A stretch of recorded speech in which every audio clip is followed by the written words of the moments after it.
Mass est très proche de son public, ils sont très à l'écoute et en live, il se passe vraiment quelque chose avec le public.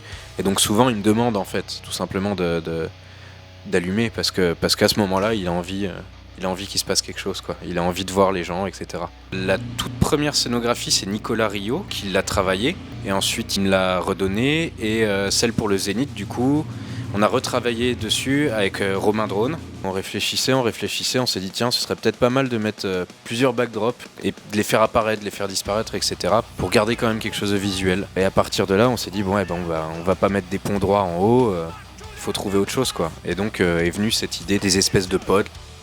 Ça va tourner souvent autour du blanc quand même. Il n'y a pas énormément de mélange de couleurs, ou alors des mélanges de couleurs qui sont assez simples, souvent très froids.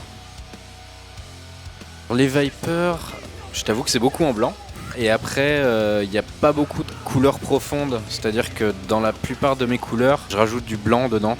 Donc j'arrive sur des couleurs plutôt pastel. Parce que si je veux garder la puissance de la machine, avec les K25 autour et au sol, il faut quand même que j'arrive à passer au-dessus et qu'on puisse voir le faisceau quand il y a des gobos, etc. Les K25, ça joue pratiquement toujours en douche. Très souvent le faisceau très serré.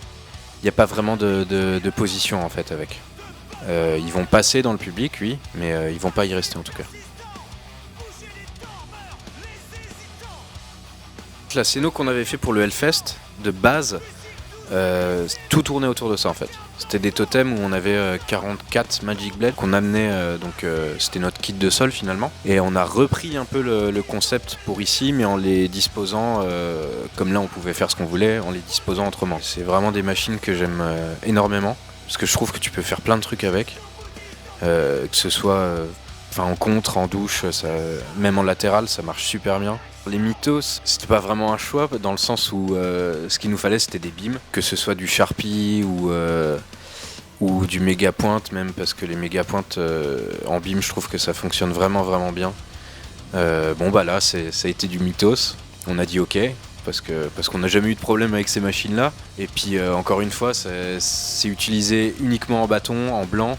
Sur la face, on a utilisé donc des K10, tout simplement pour appuyer l'utilisation des latéraux, parce qu'en général on n'utilise pas du tout de face, on utilise pratiquement que des latéraux. Les atomiques, c'est beaucoup pour ponctuer la musique, beaucoup d'éléments de batterie, des montées aussi, parce qu'encore une fois, comme dans Massisteria, il y a une grosse partie d'électro qui est amenée par les samples, il y a beaucoup de montées, comme dans la musique électronique. Et pour ce qui est des blinders, c'est un peu la même chose, c'est vraiment utilisé pour les grosses pêches, ou tout simplement des fois aussi parce qu'ils veulent voir le public.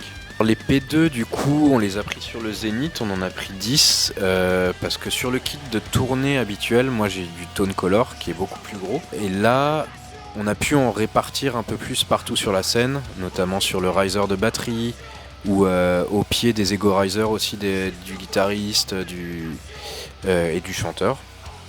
Et ça me permet, même en rasant, de récupérer pas mal et de sculpter et de creuser pas mal les visages justement, et c'est ça qui est hyper intéressant avec ces machines là.